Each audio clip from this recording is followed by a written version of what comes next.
peoples, it's Mrs. Forrest here to read to you one of my favorite stories called The Best Mariachi in the World.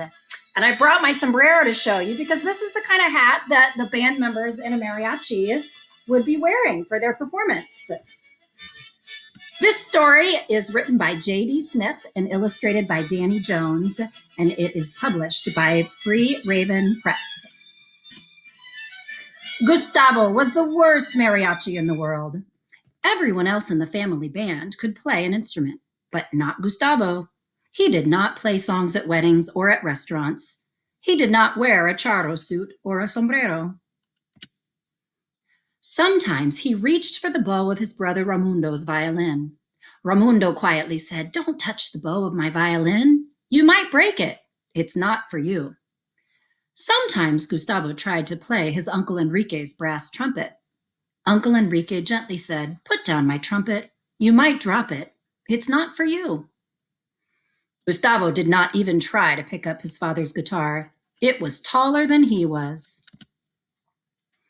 Gustavo wondered how it would feel to strum the long strings. He imagined everyone would listen. People would look at him. The men and women would get up and dance, and all the children would dance and clap. He would be Gustavo, the great mariachi. But that would never happen. No one would let him play. He would always be the worst mariachi in the world. Even his cousins would not let him try to play their guitar, trumpet, or violin. They would say, "This is not for you." Gustavo thought. "I want to be in the band, in the mariachi band, but what can I do?" Gustavo got up one morning before dawn. He looked out into the desert and saw the cacti. The saguaro cactus stood like huge trees. The nopales cactus lay close to the ground. The sky was a black bowl of stars. Somewhere an owl hooted. A coyote padded over the sand. Everything was beautiful. No one was there to play, but he had to stand up and sing.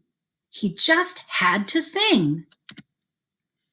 He sang softly at first, barely moving his lips. The next day, he got up a little earlier. He sang in a whisper. The day after that, Gustavo sang a little bit louder, and the following day, he sang louder still. He did not think about where he was or how early it was. Before the first rooster crowed, before the first light of day peeked out from the east, Gustavo sang and sang at the top of his voice. One by one, the lights in the houses came on. A man called out, "What is happening?" A woman wondered, "Who is that?"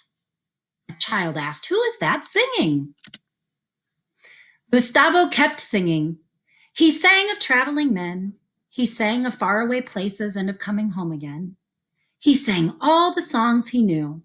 He sang all the songs that he knew like his own name. A crowd of people came out to listen. At last, Gustavo finished singing. He was done with his songs. He turned to go inside. It was time to feed the chickens. The people started to clap. They liked his singing. They were clapping for his songs. "Gustavo," they called out. "Bravo, very good."